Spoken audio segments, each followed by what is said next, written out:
नमस्कार दोस्तों, आपका स्वागत है गणित के गुरुजी यूट्यूब एजुकेशनल चैनल पर। दोस्तों, आज का जो वीडियो है वह है लूसेंट की वास्तुनिष्ठ सामान्य ज्ञान पर। दोस्तों, यह है लूसेंट की 2023 की न्यू एडिशन की बुक है, जिसकी सीरीज हमारे इस चैनल पर लगातार जारी है। दोस्तों, इसमें अभी हमारा चल रहा है भारतीय राज्य व्यवस्था, और इससे पहले हम भारतीय इतिहास की सभी प्रश्नावली पूरी करा चुके हैं और सभी प्रश्नावलियों की हमने एक प्लेलिस्ट बना रखी है, वह प्लेलिस्ट आप ज़रूर देखें। तो दोस्तों, आज का जो वीडियो है वह है भारतीय राज्य व्यवस्था के ऊपर, और इसमें हमने 7 प्रश्नावलियों तक पूरा करा दिया है। आज जो है वो हम करेंगे प्रश्नावली नंबर 8, यानी कि संविधान के अनुच्छेद। तो दोस्तों, संविधान के अनुच्छेद, चलिए स्टार्ट करते हैं।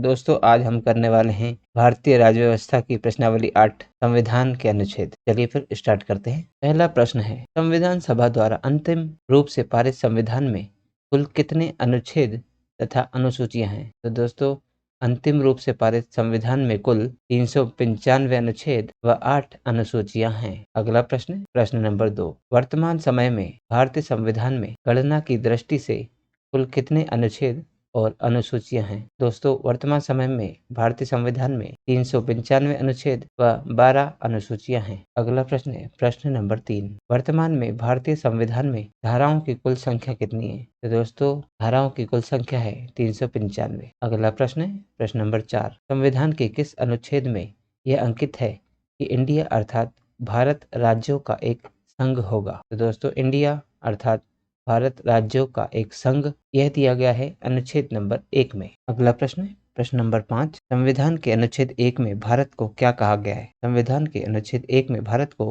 राज्यों का संघ कहा गया है। अगला प्रश्न है, प्रश्न नंबर 6, भारतीय संविधान के किन अनुच्छेदों में नागरिकता संबंधी प्रावधान है? तो दोस्तों, अनुच्छेद 5 से लेकर 11 में नागरिकता संबंधी प्रावधान दिए गए हैं। अगला प्रश्न है, प्रश्न नंबर 7, निम्नलिखित में से किन अनुच्छेदों द्वारा भारतीय संविधान नागरिकों को मूल अधिकार निश्चितता प्रदान करता है? दोस्तों, भारतीय संविधान नागरिकों को मूल अधिकार प्रदान करता है अनुच्छेद 12 से 35 तक। अगला प्रश्न है, प्रश्न नंबर 8, नौकरियों तथा शैक्षणिक संस्थाओं में समाज के कमजोर वर्ग के लिए आरक्षण उपलब्ध कराने के लिए केंद्र सरकार को संविधान का कौन सा अनुच्छेद अधिकार प्रदान करता है? तो दोस्तों, समाज के कमजोर वर्ग को नौकरियों तथा शैक्षणिक संस्थाओं में आरक्षण उपलब्ध कराने के लिए केंद्र सरकार को संविधान का अनुच्छेद 16 प्रदान किया गया है। अगला प्रश्न, प्रश्न नंबर 9, भारत के संविधान का निम्नलिखित में से कौन सा अनुच्छेद अस्पृश्यता का उन्मूलन करता है और किसी भी रूप में इसके आचरण का निषेध करता है? दोस्तों, हमें बताना है कि भारत के संविधान का ऐसा कौन सा अनुच्छेद है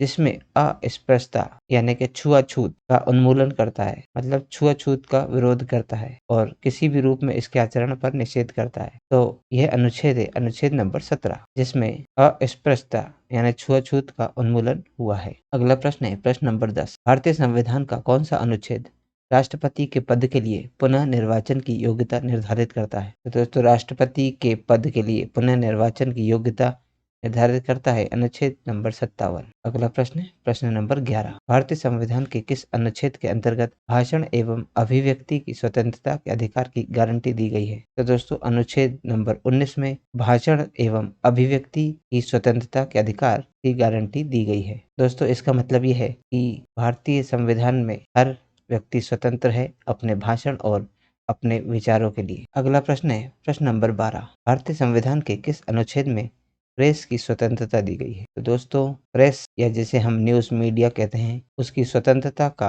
प्रावधान है अनुच्छेद 19 के अध्याय 1 में, 19 में। अगला प्रश्न है, प्रश्न नंबर 13, मौलिक अधिकार के अंतर्गत कौन सा अनुच्छेद बच्चों के शोषण से संबंधित है? बच्चों के शोषण से संबंधित है अनुच्छेद 24। अगला प्रश्न है, प्रश्न नंबर 14, भारतीय संविधान के किस अनुच्छेद में अल्पसंख्यकों के हितों के संरक्षण की व्यवस्था की गई है? तो दोस्तों, अल्पसंख्यकों के हितों की संरक्षण व्यवस्था की गई है अनुच्छेद 29 में। दोस्तों, अल्पसंख्यक का मतलब होता है जो संख्या में कम हों। जैसे भारत में विभिन्न धर्म के लोग रहते हैं, इसमें जिस धर्म के लोग बहुत ही कम संख्या में हों उन्हें अल्पसंख्यक कहा जाता है। अगला प्रश्न है, प्रश्न नंबर 15, कौन से अनुच्छेद के अंतर्गत भारत का सर्वोच्च न्यायालय नागरिकों के मौलिक अधिकारों की रक्षा करता है? तो दोस्तों, मौलिक अधिकारों की रक्षा होती है अनुच्छेद नंबर 32 से। अगला प्रश्न, प्रश्न नंबर 16, भारतीय संविधान के किन अनुच्छेदों में राज्य के नीति निर्देशक तत्वों का उल्लेख है? राज्य के नीति निर्देशक तत्वों का उल्लेख है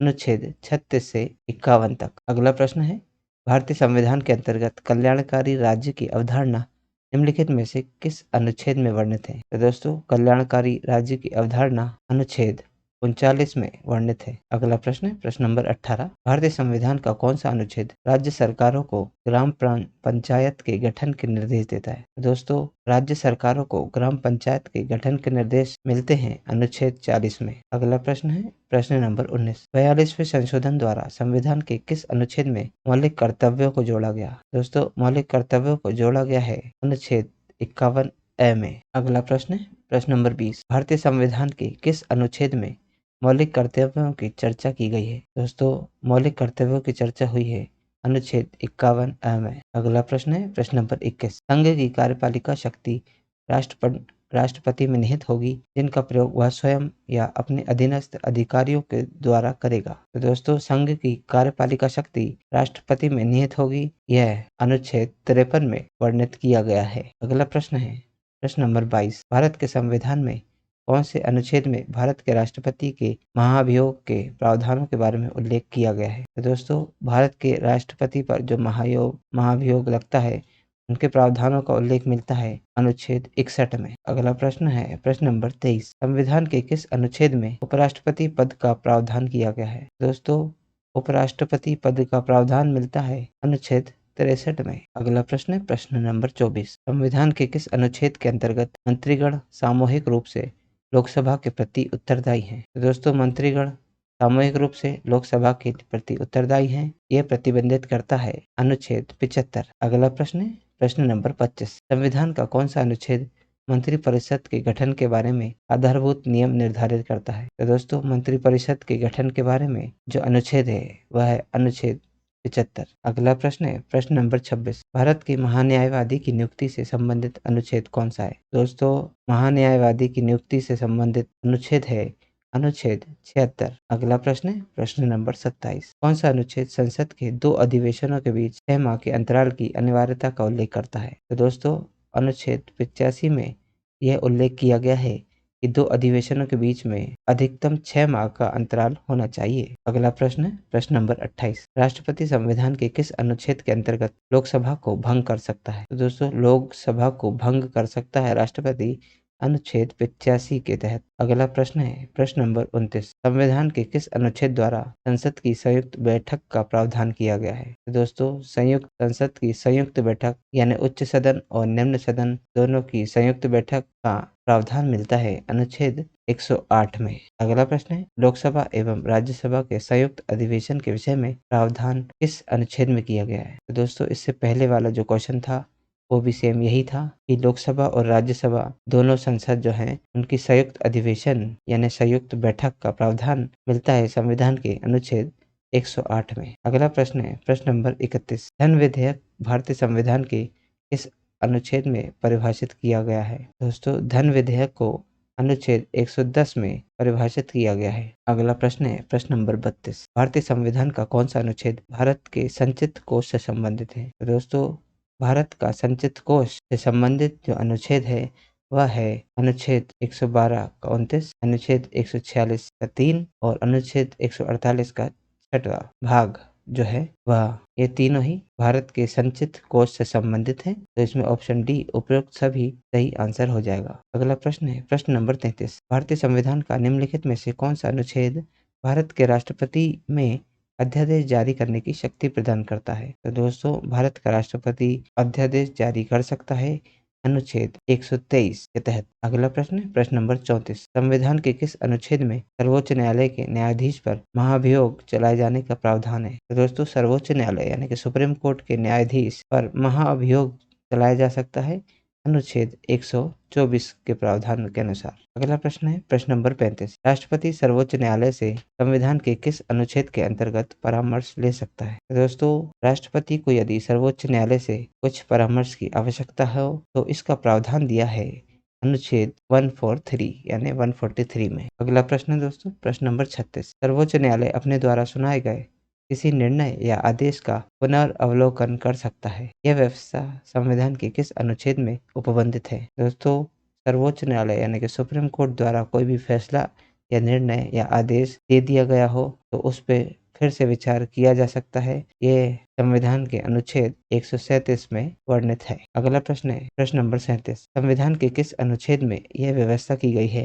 कि उच्चतम न्यायालय द्वारा विनिश्चित विधि भारत के राज्य क्षेत्र के भीतर सभी न्यायालयों पर आबद्धकर होगी? दोस्तों, उच्चतम न्यायालय यानी कि सुप्रीम कोर्ट या फिर सर्वोच्च न्यायालय जो बोलते हैं, दोनों एक ही बात है। उच्च या सर्वोच्च। उच्चतम, तो दोस्तों यदि उच्च में तम लगा हो, उच्चतम या सर्वोच्च कहा जाए तो इसका मतलब है वह सुप्रीम कोर्ट की बात हो रही है। तो उच्चतम न्यायालय द्वारा कोई भी निश्चित विधि जो पारित की गई हो या किसी में फैसला सुनाया गया हो वह भारत के उस पूरे राज्य के भीतर सभी न्यायालयों पर वह आबद्ध कर होगी। मतलब उस विधि का उनको पालन करना ही होगा। यह अनुच्छेद 141 में बताया गया है। अगला प्रश्न है प्रश्न नंबर 38। भारतीय संविधान में सर्वोच्च न्यायालय तथा उच्च न्यायालय को न्यायिक पुनर्वलोकन की शक्ति प्रदान की गई है, जिसका क्या आधार है? तो दोस्तों, सर्वोच्च न्यायालय यानी कि सुप्रीम कोर्ट और उच्च न्यायालय यानी कि हाई कोर्ट को न्यायिक पुनर्वलोकन की शक्ति प्रदान की गई है। यानी कि कोई निर्णय यदि दे दिया गया हो तो उस पर फिर से विचार किया जा सकता है।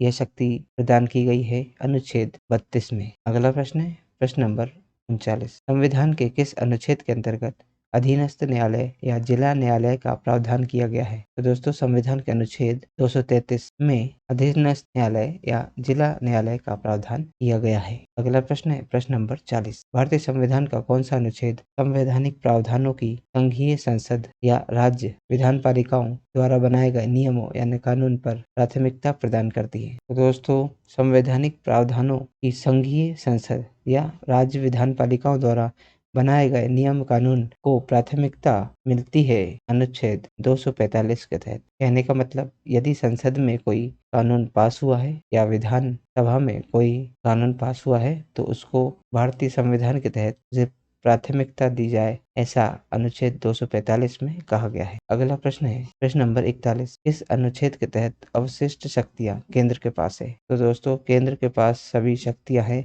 यह अनुच्छेद 248 के तहत बताया गया है। अगला प्रश्न है प्रश्न नंबर 42। राज्यों द्वारा प्रार्थना करने पर भारत की संसद उन राज्यों के लिए किन अनुच्छेद के अंतर्गत कानून बना सकती है? तो दोस्तों, राज्यों के लिए भारत की जो संसद है वह उनके लिए कानून बना सकती है अनुच्छेद 252 के तहत। अगला प्रश्न है प्रश्न नंबर 43। भारतीय संविधान के अंतर्गत निम्नलिखित में से कौन सा अनुच्छेद संसद को राज्य सूची के विषय में संबंध में विधि बनाने की शक्ति प्रदान करता है? दोस्तों, 249 अनुच्छेद है वह संसद को राज्य सूची के विषय में विधि बनाने की शक्ति प्रदान करता है। अगला प्रश्न प्रश्न नंबर 44। भारतीय संविधान के किस अनुच्छेद के अंतर्गत अंतर्राष्ट्रीय समझौतों को प्रभावी बनाने हेतु संसद राज्य सूची के विषय पर कानून बना सकता है? तो दोस्तों, संसद राज्य सूची के विषय पे कानून बना सकता है अंतर्राष्ट्रीय समझौतों के लिए, वह है अनुच्छेद 253। अगला प्रश्न है प्रश्न नंबर 45। केंद्र राज्य के प्रशासनिक संबंध भारतीय संविधान के किस अनुच्छेद में वर्णित है? दोस्तों, केंद्र और राज्य के बीच में जो प्रशासनिक संबंध है वह भारतीय संविधान के अनुच्छेद 256 से 263 में वर्णित किए गए हैं। अगला प्रश्न है प्रश्न नंबर 46। संविधान के किस अनुच्छेद के अंतर्गत केंद्र सरकार राज्य सरकारों को निर्देश दे सकती है? दोस्तों, केंद्र सरकार राज्य सरकारों को निर्देश दे सकती है अनुच्छेद 256 के तहत। अगला प्रश्न है प्रश्न नंबर 47। अंतर्राज्यीय परिषद के गठन का प्रावधान संविधान के किस अनुच्छेद के अंतर्गत किया गया है? तो दोस्तों, अंतर्राज्यीय परिषद के गठन का प्रावधान अनुच्छेद 263 में मिलता है। अगला प्रश्न प्रश्न नंबर 48। भारतीय संविधान के किस अनुच्छेद के अंतर्गत वित्त आयोग के गठन का प्रावधान है? दोस्तों, वित्त आयोग का गठन अनुच्छेद 280 के तहत किया जाता है। अगला प्रश्न प्रश्न नंबर 49। संपत्ति का अधिकार संवैधानिक अधिकार है, यह किस अनुच्छेद में बताया गया है? यह हमें बताना है। तो दोस्तों, संपत्ति का अधिकार संवैधानिक अधिकार है, यह अनुच्छेद 300 का में बताया गया है। अगला प्रश्न प्रश्न नंबर 50। भारतीय संविधान के किस अनुच्छेद में नैसर्गिक न्याय के प्रसिद्ध सिद्धांत यानी सुनवाई के अधिकार का समावेश किया गया है? तो दोस्तों, सुनवाई के अधिकार का समावेश किया गया है अनुच्छेद 311 में। अगला प्रश्न प्रश्न नंबर 51। भारतीय संविधान का कौन सा अनुच्छेद नई अखिल भारतीय सेवा की स्थापना का प्रावधान करता है? तो नई अखिल भारतीय सेवा की स्थापना का प्रावधान किया गया है अनुच्छेद 312 में। अगला प्रश्न है प्रश्न नंबर 52, संविधान के किस अनुच्छेद द्वारा लोक सेवाओं को संरक्षण प्रदान किया गया है? तो दोस्तों लोक सेवाओं को संरक्षण मिलता है अनुच्छेद 311 के तहत। अगला प्रश्न है प्रश्न नंबर 53, संविधान के किस अनुच्छेद द्वारा संघ और राज्यों के लिए लोक सेवा आयोग का प्रावधान किया गया है? तो दोस्तों संघ और राज्यों के लिए लोक सेवा आयोग का प्रावधान किया गया है अनुच्छेद 315 में। अगला प्रश्न है प्रश्न नंबर 54, संविधान का अनुच्छेद 312 किससे संबंधित है? दोस्तों संविधान का अनुच्छेद 312 अखिल भारतीय सेवाओं से संबंधित है। अगला प्रश्न है प्रश्न नंबर 55, संघ लोक सेवा आयोग के कार्यों का उल्लेख किस अनुच्छेद के अंतर्गत है? तो दोस्तों संघ लोक सेवा आयोग के कार्यों का उल्लेख मिलता है अनुच्छेद 320 में। अगला प्रश्न है प्रश्न नंबर 56, भारतीय संविधान के किस अनुच्छेद में निर्वाचन आयोग के लिए प्रावधान है? दोस्तों निर्वाचन आयोग के लिए प्रावधान दिया गया है अनुच्छेद 324। अगला प्रश्न है प्रश्न नंबर 57, भारत के संविधान के किस अनुच्छेद के तहत राष्ट्रपति द्वारा एंग्लो इंडियन समुदाय के सदस्यों को लोकसभा में नामित किया जा सकता है? दोस्तों राष्ट्रपति के द्वारा एंग्लो इंडियन समुदाय के सदस्यों को लोकसभा में नामित किया जाने का प्रावधान अनुच्छेद 331 में किया गया है। अगला प्रश्न है प्रश्न नंबर 58, अनुसूचित जातियों और अनुसूचित जनजातियों के लिए एक राष्ट्रीय आयोग गठित करने का प्रावधान संविधान के किस अनुच्छेद के अंतर्गत किया गया है? दोस्तों अनुसूचित जातियों और अनुसूचित जनजातियों के लिए एक राष्ट्रीय आयोग गठित करने का प्रावधान अनुच्छेद 338 एवं 338 का ए के अंतर्गत दिया गया है। अगला प्रश्न है प्रश्न नंबर 59, संविधान के किस अनुच्छेद के अंतर्गत हिंदी को राजभाषा का दर्जा प्रदान किया गया है? दोस्तों हिंदी को राजभाषा का दर्जा प्रदान किया गया है अनुच्छेद 343 के अध्याय पहले में। अगला प्रश्न है प्रश्न नंबर 60, किस अनुच्छेद में यह प्रावधान किया गया है कि संघ की राजभाषा हिंदी तथा लिपि देवनागरी होगी? तो दोस्तों यह प्रावधान किया गया है अनुच्छेद 343 में, जिसमें बताया गया है कि संघ की राजभाषा हिंदी तथा लिपि देवनागरी होगी। अगला प्रश्न है प्रश्न नंबर 61, संविधान के किस अनुच्छेद में हिंदी भाषा के विकास के लिए निर्देश दिए गए हैं? दोस्तों हिंदी भाषा के विकास के लिए निर्देश दिए गए अनुच्छेद 343 में। अगला प्रश्न है प्रश्न नंबर 62, भारत में बाहरी आक्रमण अथवा सशस्त्र विद्रोह के कारण भारत के राष्ट्रपति द्वारा राष्ट्रीय आपातकाल की घोषणा इसके अंतर्गत की जाती है? दोस्तों जब भारत पर बाहरी आक्रमण होता है या सशस्त्र विद्रोह यानी कि शस्त्रों के साथ विद्रोह जो होता है,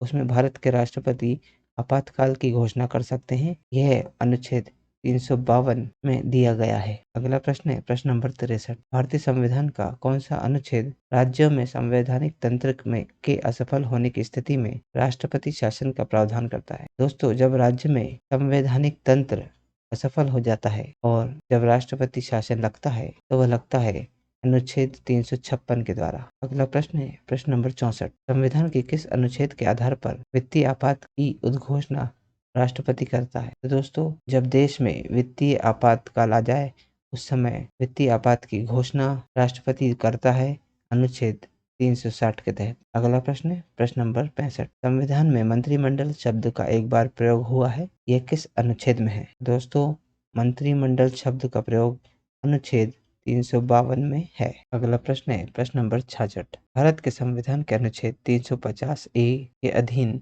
उपबंध किससे संबंधित है? तो दोस्तों अनुच्छेद 350 ए जो है वह प्राथमिक स्तर पर मातृभाषा में शिक्षा की सुविधाओं की व्यवस्था करना या करने का उपबंध 350 ए में दिया गया है। ऑप्शन सी इसमें करेक्ट आंसर हो जाएगा। अगला प्रश्न है प्रश्न नंबर 67, किस अनुच्छेद के अंतर्गत संसद संविधान में संशोधन कर सकती है? तो दोस्तों संसद को यह हक है कि वह संविधान में संशोधन कर सकती है और यह हक उन्हें दिया गया है अनुच्छेद 368 के अंतर्गत। अगला प्रश्न है प्रश्न नंबर 68, भारत के संविधान का अनुच्छेद 368 किसके संबंध में है? दोस्तों 368 में संविधान का संशोधन करने की भारत की संसद की शक्ति के बारे में बताया गया है। अगला प्रश्न है प्रश्न नंबर 69, संविधान का वह कौन सा अनुच्छेद है जिसके दुरुपयोग की शिकायत संसद के भीतर तथा बाहर सर्वाधिक हुई है और जिसका प्रयोग केंद्र में सत्तारूढ़ दल ने अनेक बार अपने स्वार्थ के लिए किया है? तो दोस्तों वह अनुच्छेद है 356। तो दोस्तों अनुच्छेद 356 में दिया गया है कि केंद्र की संघीय सरकार को राज्य में संवैधानिक तंत्र की विफलता या संविधान के स्पष्ट उल्लंघन की दशा में उस राज्य के राज्यपाल को सरकार के द्वारा बर्खास्त किया जा सकता है और उस राज्य में राष्ट्रपति शासन लगाया जा सकता है। अगला प्रश्न है प्रश्न नंबर 70। हाल ही में हटाया गया अनुच्छेद 370 भारत के किस राज्य से संबंधित है? दोस्तों, अनुच्छेद 370 जम्मू कश्मीर राज्य से संबंधित है। अगला प्रश्न है प्रश्न नंबर 71। भारत के संविधान का अनुच्छेद 371 ए किसे असाधारण विशेष अधिकार प्रदान करता है? दोस्तों, भारत का संविधान का अनुच्छेद 371 ए नागालैंड को असाधारण विशेष अधिकार प्रदान करता है। अगला प्रश्न है प्रश्न नंबर 72। भारतीय संविधान का कौन सा अनुच्छेद विभिन्न आधारों पर किसी भी भारतीय नागरिक के साथ भेदभाव से संबंधित है? तो दोस्तों, भारतीय नागरिकों के साथ भेदभाव से संबंधित जो अनुच्छेद है वह है अनुच्छेद 15। अगला प्रश्न है प्रश्न नंबर 73। अनुच्छेद 356 का संबंध किससे है? अनुच्छेद 356 का संबंध है राष्ट्रपति शासन से। अगला प्रश्न है प्रश्न नंबर 74। भारतीय संविधान के किस अनुच्छेद में विभिन्न राज्यों से संबंधित विशिष्ट प्रावधान का उल्लेख है? दोस्तों, अनुच्छेद 371 में राज्यों से संबंधित विशिष्ट प्रावधान दिया गया है। अगला प्रश्न है प्रश्न नंबर 75। भारत के संविधान के अनुच्छेद 371 जी में दिए गए विशिष्ट उपबंध किस राज्य से संबंधित है? दोस्तों, अनुच्छेद 371 जी में दिए गए विशिष्ट उपबंध जो है वह मिजोरम राज्य से संबंधित है। अगला प्रश्न है प्रश्न नंबर 76। संविधान के किस अनुच्छेद के प्रावधानों के अंतर्गत भारत सरकार द्वारा भारत रत्न, पद्म विभूषण आदि अलंकरण प्रदान किए जाते हैं? दोस्तों, अनुच्छेद 18 के तहत भारत सरकार द्वारा भारत रत्न व पद्म विभूषण जैसे अलंकरण यानी कि पुरस्कार दिए जाते हैं। अगला प्रश्न है प्रश्न नंबर 77। संविधान के किस अनुच्छेदों के अंतर्गत अल्पसंख्यकों को अपनी संस्कृति के संरक्षण तथा अपनी पसंद की शिक्षा संस्थाओं की स्थापना व संचालन के अधिकार को मान्यता प्रदान की गई है? दोस्तों, अनुच्छेद 29 व अनुच्छेद 30 के अंतर्गत अल्पसंख्यकों को अपनी संस्कृति के संरक्षण और अपनी पसंद की शिक्षा संस्थाओं की स्थापना करना और उन्हें संचालन करने की अधिकार को मान्यता प्रदान की गई है। अगला प्रश्न है प्रश्न नंबर 78। संविधान के किस अनुच्छेद में यह व्यवस्था की गई है कि प्रत्येक राज्य शिक्षा के प्राथमिक स्तर पर मातृभाषा में शिक्षा की पर्याप्त सुविधाओं की व्यवस्था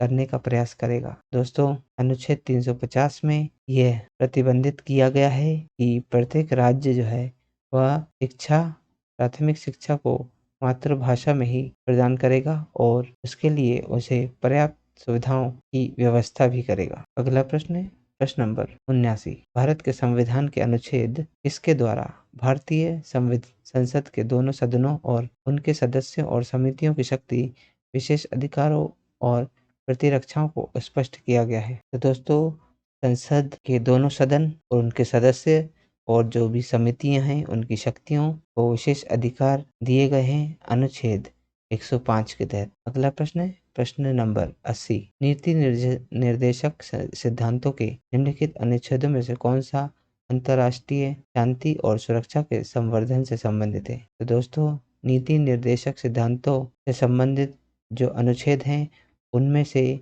कौन सा अनुच्छेद जो है वह अंतर्राष्ट्रीय शांति और सुरक्षा को बढ़ावा देने के लिए संबंधित है? दोस्तों, वह अनुच्छेद है अनुच्छेद 51, जिसमें अंतर्राष्ट्रीय शांति और सुरक्षा के संवर्धन से संबंधित प्रावधान दिए गए हैं। अगला प्रश्न है प्रश्न नंबर 81। भारत के संविधान के निम्नलिखित अनुच्छेदों में से किसके अनुसार प्रत्येक राज्य की कार्यपालिका शक्ति का इस प्रकार प्रयोग किया जाएगा जिससे कोई प्रतिकूल प्रभाव न पड़े? तो दोस्तों, यह दिया गया है अनुच्छेद 258 में कि प्रत्येक राज्य की कार्यपालिका शक्ति का इस प्रकार प्रयोग किया जाएगा जिससे कोई प्रतिकूल प्रभाव न पड़े। अगला प्रश्न है प्रश्न नंबर 82। भारत के संविधान के निम्नलिखित कौन से अनुच्छेद में उपबंध है कि 14 वर्ष से कम उम्र के किसी भी बालक को किसी कारखाने या खान में काम करने के लिए नियोजित नहीं किया जाएगा या किसी अन्य परिसंकटमय नियोजन में नहीं लगाया जाएगा? तो दोस्तों, यह अनुच्छेद है अनुच्छेद 24, जिसमें ये अनुबंधित किया गया है कि 14 वर्ष से कम उम्र के किसी भी बालक को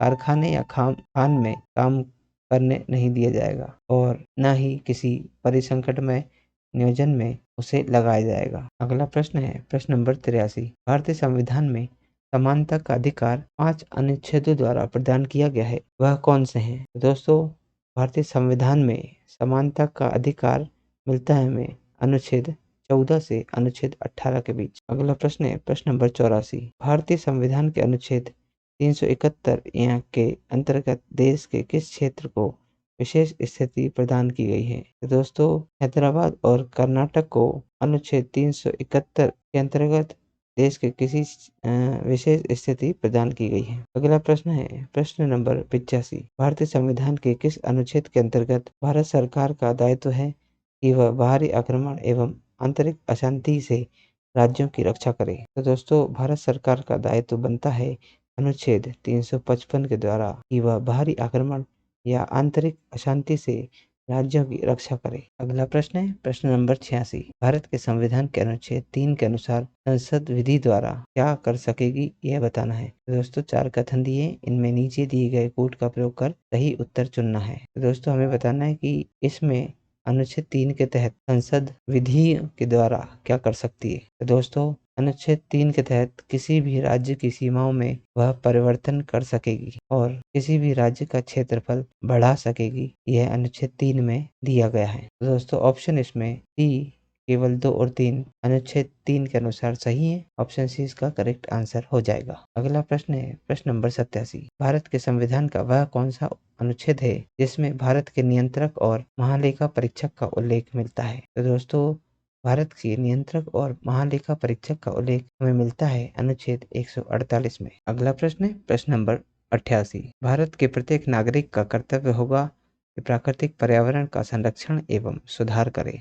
यह कथन भारतीय संविधान के किस अनुच्छेद से संदर्भित है? तो दोस्तों यह अनुच्छेद 48A में दिया गया है कि भारत का प्रत्येक नागरिक का यह कर्तव्य होगा कि प्राकृतिक पर्यावरण का संरक्षण करे और उसमें सुधार करे। अगला प्रश्न है प्रश्न नंबर 89। राज्य विधानसभाओं में आंग्ल भारतीय समुदाय के लिए प्रतिनिधित्व का प्रावधान भारत के संविधान के किस अनुच्छेद द्वारा किया गया है? दोस्तों अनुच्छेद नंबर 333 में ये प्रावधान किया गया है कि राज्य विधानसभाओं में आंग्ल भारतीय समुदाय का प्रतिनिधित्व से संबंधित प्रावधान अनुच्छेद 333 में दिया गया है। अगला प्रश्न है प्रश्न नंबर 90। भारतीय संविधान का कौन सा अनुच्छेद भारत की विदेश नीति से संबंधित है? दोस्तों भारत की विदेश नीति से संबंधित अनुच्छेद है अनुच्छेद 51। अगला प्रश्न है प्रश्न नंबर 91। निम्नलिखित में से भारतीय संविधान के किस अनुच्छेद का उपयोग अभी तक नहीं किया गया है? दोस्तों अनुच्छेद 360 का उपयोग अभी तक नहीं किया गया है। दोस्तों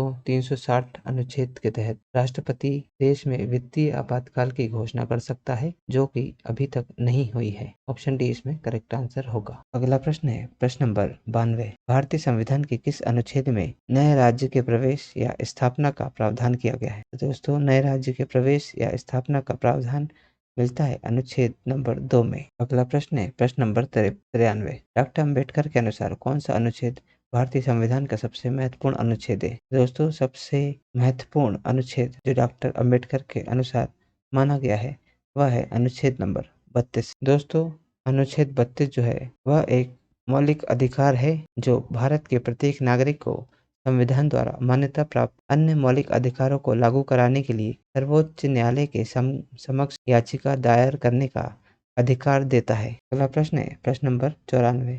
किसी राज्य में विधान परिषद की स्थापना और समाप्ति का प्रावधान भारतीय संविधान के किस अनुच्छेद में दिया गया है? दोस्तों किसी भी राज्य में विधान परिषद की स्थापना और उसकी समाप्ति का प्रावधान दिया गया है अनुच्छेद 169 में। अगला प्रश्न है प्रश्न नंबर 95। भारतीय संविधान के किस अनुच्छेद में अनुसूचित जातियों और अनुसूचित जनजातियों के लिए आरक्षण का प्रावधान किया गया है? दोस्तों अनुच्छेद 335 में अनुसूचित जातियों और अनुसूचित जनजातियों के लिए आरक्षण का प्रावधान किया गया है। अगला प्रश्न है प्रश्न नंबर 96। निम्नलिखित में से कौन सा सही सुमेलित नहीं है? दोस्तों इनमें सही सुमेलित नहीं है वह बताना है। तो 371 यह मेघालय राज्य से संबंधित है, ये सही नहीं है, बाकी सभी सही है। 371 में नागालैंड से संबंधित प्रावधान है, 371 में असम से संबंधित प्रावधान है और 371 में आंध्र प्रदेश से संबंधित प्रावधान है। अगला प्रश्न है प्रश्न नंबर 97। नीति आयोग भारत के संविधान की किस अनुच्छेद के तहत संगठित किया गया है? दोस्तों नीति आयोग भारत के अनुच्छेद के तहत संगठित किया गया है वह यहाँ पे अनुच्छेद नहीं दिया गया है, तो ऑप्शन डी इसमें करेक्ट आंसर हो जाएगा। दोस्तों नीति आयोग भारत के किसी भी अनुच्छेद में नहीं दिया गया है, इसलिए ऑप्शन डी इसमें करेक्ट आंसर होगा। अगला प्रश्न है प्रश्न नंबर 98। भारत के संविधान का निम्नलिखित में से कौन सा अनुच्छेद समान नागरिक संहिता से संबंधित है? दोस्तों समान नागरिक संहिता से संबंधित अनुच्छेद है अनुच्छेद 44। अगला प्रश्न नंबर 99। संपूर्ण भारत के भूभाग में मुक्त रूप से आवागमन करने का अधिकार भारतीय संविधान के किस अनुच्छेद के अंतर्गत मौलिक अधिकार है? दोस्तों अनुच्छेद 19 के तहत संपूर्ण भारत के भूभाग में मुक्त रूप से आवागमन करने का अधिकार है और यह एक मौलिक अधिकार है किसी भी नागरिक का, जो अनुच्छेद 19 में दिया गया है कि वह संपूर्ण यानी पूरे भारत में किसी भी जगह मुक्त रूप से आवागमन कर सकता है। अगला प्रश्न है प्रश्न नंबर 100। भारतीय संविधान का कौन सा अनुच्छेद सभी नागरिकों के लिए समान न्याय और मुफ्त कानूनी सहायता को प्रोत्साहित करता है? दोस्तों अनुच्छेद 29A सभी नागरिकों के लिए समान न्याय और मुफ्त कानूनी सहायता को प्रोत्साहित करता है। अगला प्रश्न है प्रश्न नंबर 101। भारत के संविधान का कौन सा अनुच्छेद भारत में एक नए राज्य के गठन के लिए दिया गया है? दोस्तों अनुच्छेद 3 में भारत में एक नए राज्य के गठन का प्रावधान मिलता है। अगला प्रश्न है प्रश्न नंबर 102। भारतीय संविधान का कौन सा अनुच्छेद धर्म, वंश, जाति, लिंग, जन्म स्थान के आधार पर भेदभाव पर रोक लगाता है? दोस्तों यह अनुच्छेद 15 है जो धर्म, वंश, जाति, लिंग या जन्म स्थान के आधार पर भेदभाव होने से रोकता है, वह अनुच्छेद 15 है। अगला प्रश्न है प्रश्न नंबर 103। भारतीय संविधान के किस अनुच्छेद में जनसंख्या के किसी समूह में बोली जाने वाली भाषा को लेकर विशेष प्रावधान किए गए हैं? तो दोस्तों अनुच्छेद 343 में जनसंख्या के किसी समूह में बोली जाने वाली भाषा को लेकर विशेष प्रावधान किए गए हैं। अगला प्रश्न है प्रश्न नंबर 104। भारत के संविधान के निम्नलिखित अनुच्छेदों में से कौन सा अनुच्छेद धार्मिक स्वतंत्रता के अधिकार की गारंटी देता है? दोस्तों धार्मिक स्वतंत्रता के अधिकार की गारंटी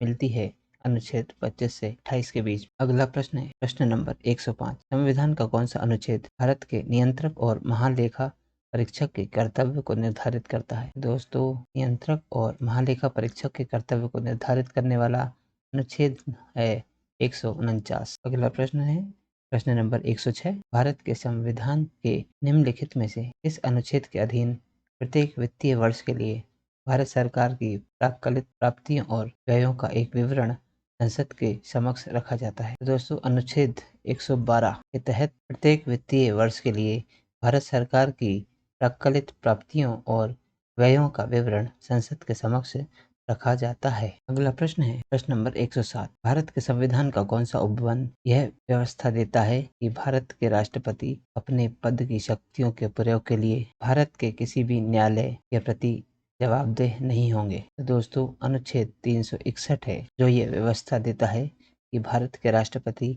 अपने पद की शक्तियों के प्रयोग के लिए भारत के किसी भी न्यायालय के प्रति जवाबदेही नहीं होंगे। अगला प्रश्न है प्रश्न नंबर 108। निम्नलिखित में से कौन सा एक सही सुमेलित नहीं है? दोस्तों जो सही सुमेलित नहीं है वह है अनुच्छेद 48 जो कि न्यायपालिका का कार्यपालिका से पृथक्करण के बारे में बताता है, ये सुमेलित नहीं है। दोस्तों अनुच्छेद 48 के अनुसार जो राज्य है वह कृषि और पशुपालन को आधुनिक और वैज्ञानिक प्रणालियों से संगठित करने का प्रयास करेगा और विशेषतः जैसे गायों और बछड़ों तथा अन्य दुधारू और वाहक पशुओं की नस्लों के परिरक्षण और सुधार के लिए और उनके वध का प्रतिषेध करने के लिए कदम उठाएगा। यह नियम इसमें प्रस्तावित है, लेकिन इसमें दिया है कि न्यायपालिका का कार्यपालिका से पृथक्करण, तो ये गलत है, यानी कि जो सही सुमेलित नहीं है वही बताना है। ऑप्शन डी इसमें करेक्ट आंसर होगा। बाकी सभी सही हैं। एक बार हम सही वाले ऑप्शन भी पढ़ लेते हैं। अनुच्छेद 29A में समान न्याय एवं निःशुल्क विधिक सहायता मिलती है, ये सही है। अनुच्छेद 40 के अनुसार ग्राम पंचायतों का संगठन का उल्लेख है, बिल्कुल सही है। और अनुच्छेद 44 में समान नागरिक संहिता का उल्लेख दिया गया है, ये भी सही है। तो दोस्तों इसमें ऑप्शन डी करेक्ट होगा। अगला प्रश्न है प्रश्न नंबर 109। सूची 1 को सूची 2 के साथ सुमेलित कीजिए और सूचियों के नीचे दिए गए कोड का प्रयोग कर सही उत्तर चुनिए। दोस्तों सूची 1 और सूची 2 को सुमेलित करना है और सूची 1 में दोस्तों संविधान के अनुच्छेद दिए हैं और सूची 2 में उनमें निहित अंतर्वस्तु विषय दिए गए हैं। तो सबसे पहले है अनुच्छेद 54। अनुच्छेद 54 में भारत के राष्ट्रपति का निर्वाचन का उल्लेख मिलता है, सही है। अनुच्छेद 75 में प्रधानमंत्री और मंत्रिपरिषद की नियुक्ति के बारे में उल्लेख किया गया है, बिल्कुल सही है। और अनुच्छेद 155 में राज्य के राज्यपाल की नियुक्ति के बारे में प्रस्ताव दिए गए हैं, बिल्कुल सही है। और अनुच्छेद